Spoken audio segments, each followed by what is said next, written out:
Hello friends, आज हम accounting entries में फर्दर एंट्रीज सीखेंगे। फर्स्ट एंट्री है on 28 April 2013 cash sales of ₹9,000 यानी 9,000 के गुड्स को हमने कैश में सेल किया हुआ है। कैश में सेल किया यानी हमें कैश मिल रही है, तो हमने कैश को डेबिट साइड में मेंशन किया है और हमने गुड्स को सेल किया है यानी कि बेचा है, तो क्रेडिट साइड में हमने उसको सेल्स मेंशन किया है। आप देख सकते हो हमने क्रेडिट साइड में उसको सेल लिखा हुआ है।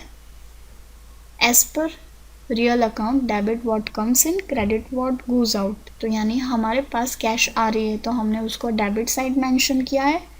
आप देख सकते हो हमने कैश को डेबिट साइड मेंशन किया है और सेल किया है तो उसको सेल्स वर्ड को हमने debit side credit side mention किया है। तो cash account debit to sales account 9,000।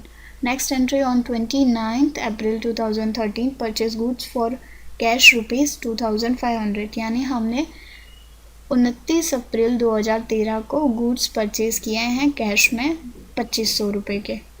तो यहाँ पे हम ट्रांजैक्शन पास आउट करेंगे कि हमने गुड्स को परचेज़ किया है।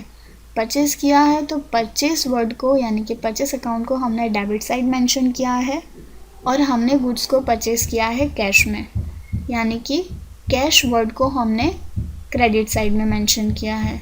आप देख सकते हो यहाँ पे हमने कैश में गुड्स परचेज किए हैं, मेंशन किया हुआ है, तो हमने टू कैश करके कैश वर्ड को क्रेडिट साइड में मेंशन किया है 2,500 से।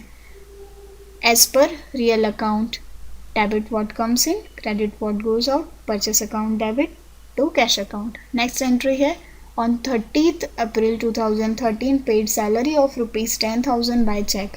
हमने सैलरी चेक थ्रू 30 अप्रैल 2013 को पे की है, यानी कि हमारे पास से कैश जा रहा है बाय बैंक, यानी कि हमारा बैंक कम हो रहा है।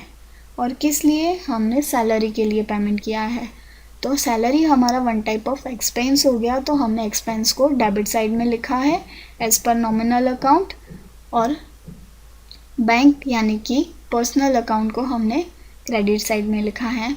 नॉमिनल अकाउंट का रूल रहता है expenses and loss account debit, यानी सैलरी हमारा एक्सपेंस हो गया वो डेबिट और गिवर अकाउंट यानी बैंक क्रेडिट। नेक्स्ट एंट्री है on 30 April 2013 deposited into bank of ₹60,000 यानी हमने बैंक में कैश 60,000 डिपॉजिट किए हैं 30 अप्रैल 2013 को। तो हमारे पास से कैश जा रही है तो हम उसे क्रेडिट में लिखेंगे, और हमने बैंक में डिपॉजिट किया है यानी कि रिसीवर अकाउंट हो गया बैंक, तो हमने यहाँ पे बैंक अकाउंट को डेबिट साइड मेंशन किया है और कैश अकाउंट को क्रेडिट साइड मेंशन किया है as per personal rule. Receiver account debit to giver account credit, तो रिसीवर हो गया है बैंक, यानी बैंक अकाउंट को हमने डेबिट किया है और कैश पेमेंट किया है तो हमने कैश को क्रेडिट किया है। बैंक अकाउंट डेबिट 60,000 डिपॉजिट किया है और कैश अकाउंट 60,000। इस तरह से हमारी ट्रांजैक्शन हो गई bank account debit to cash account. Thank you.